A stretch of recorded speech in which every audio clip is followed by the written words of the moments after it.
Hello and welcome to my tutorial for Shawn Petite's creative team. This week I'm making quick watercolor note cards using Shawn's geometric leaf stencil. I needed to make some cards to send for thank yous after Christmas, and I thought that watercolor would be gorgeous through this stencil. Oh, and Mom, Dad, Grandma, you can watch this after you get your card so it doesn't spoil the surprise. I followed the directions on the back of this can of Easy Tack to spray it to the back of my stencil. Once it was dry, I securely adhered it, pressed down pretty hard, to my watercolor paper and began the process. I chose to use hot press watercolor paper here because it doesn't have the tooth or the little bumps that cold press watercolor has. Then I was sure that the stencil would stick securely to the watercolor paper so that the watercolor wouldn't seep underneath. Then I just began to play. I flooded the little spaces of the stencil with my color. I chose different colors here that would blend together, the purples, the reds, the blues, so that when they did their cool watercolor effect and mixed together, they would just blend beautifully. And once in a while I splattered or sprinkled or flicked some of that watercolor on there as well because I like the randomness that sometimes adds to the watercolor as it blends and dries. And then once I was finished and liked how it looked, I waited for the watercolor to dry before I removed the stencil.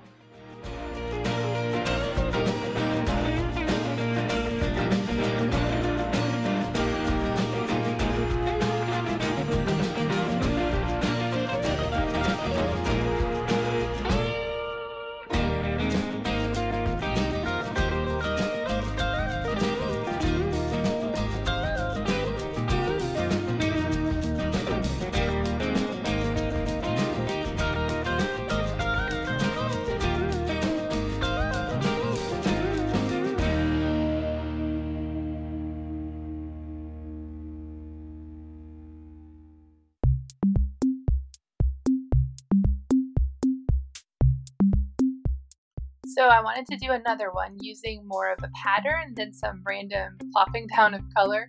So I chose to use warm colors here, starting with the red in the larger part of the leaf and then work my way up orange to goldish to yellow. And as I'm flooding the little spaces, I also add a little bit of the red into the orange into the yellow. So it kind of makes a more smooth transition between the colors. Also, the stencil was still sticky from the glue, so I was able to put it down on this watercolor paper and it still sealed perfectly to the paper, and I didn't clean my stencil before I did this one as well. I like the little leftover watercolor and how it kind of adds a little bit of kind of a grunge maybe as I'm putting down the new watercolor, so it's not just a solid color but it kind of adds some shadowing or some different tones and colors into that watercolor. And you'll see as I make some more card fronts that I let the stencil get a little dirty, but it makes some great effects.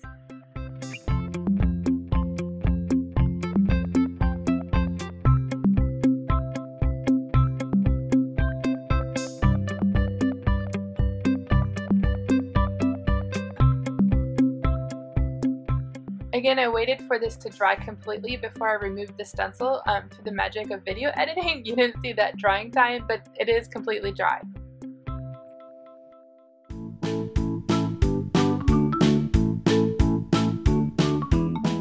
Now I'm working with some cool colors the same way that I did that first one with the purples and reds. I'm doing it with blues and greens. I did clean the stencil, let it dry overnight, and reapplied the glue to the back. I wanted to see how well it would work when I reapplied glue, and starting from a clean stencil, I wanted it to have, you know, maybe more of a little clean look here. Basically, I was experimenting to see what a second layer of glue would do on the back of the stencil, and it worked just as well as the first. There's no really difference to what I'm doing here from the one with the warm colors. I still flood the little spaces with color and splatter some paint to move it around. I kind of just made sure that I had green and blue and light blue all over so that it would be a cohesive look.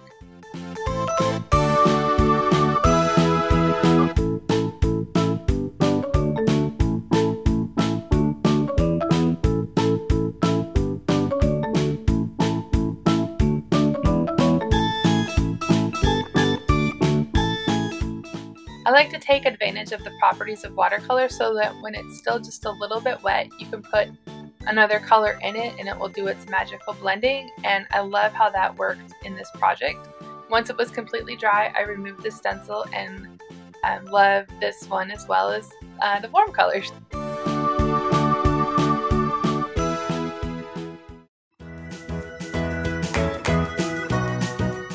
So I had been using just a smaller round brush on the other ones, and this time I grabbed a flat, I think it's a filbert brush. I wanted it to be able to make lines and hold a little bit more paint because here I'm going to do a rainbow. So my goal was that the colors of the rainbow would blend, but not too soon. So I first did the stripes of every other color so that those would dry a tiny bit, and that when I added the colors in between, it would only blend on the edges. So I'm doing my stripes with the red, yellow, blue, and then I'll go back and add the colors in between and kind of help them blend a little bit. I move the color so that they move next to each other, and then I didn't want it to look like completely straight lines, so I do go back in, and where I see a little line, I grab a smaller brush towards the end of this, you'll see, and make the lines not look so much like they're lines and more blended. That's one of the neat things about watercolor, is that you can reactivate it, which is sometimes a problem too. But I went back and reactivated that watercolor in the stencil so that it didn't look so liney and more of a natural rainbow. And then once this was completely dry, just like the others, I then removed the stencil.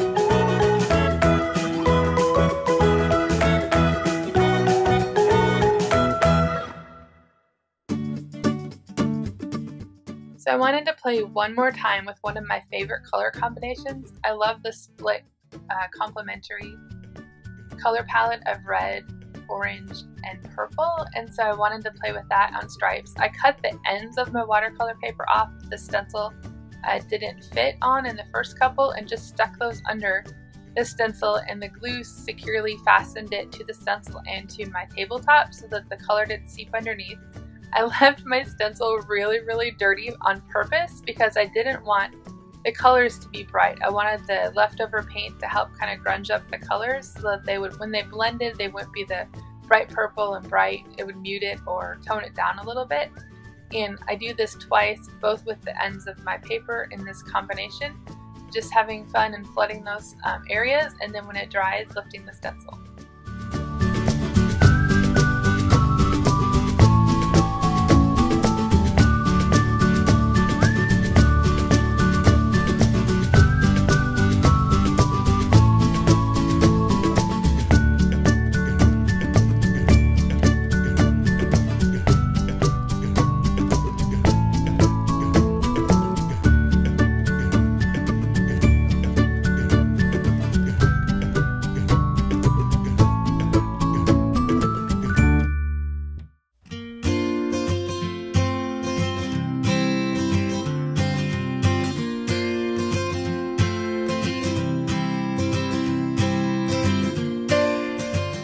Now I'm simply cutting my watercolor pages into the sizes to fit my card fronts.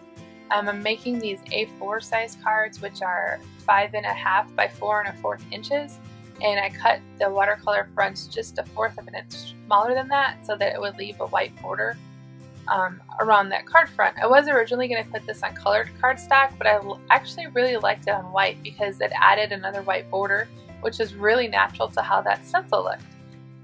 I also like to make sure that I spray my watercolor with a fixative or a varnish just in case the letter would get wet in the mail, and I show a picture of that can that I used at the end of this tutorial. And that's it! I hope you enjoyed this tutorial for quick watercolor cards and that inspired you to use your stencils in a new way. Thank you so much for watching!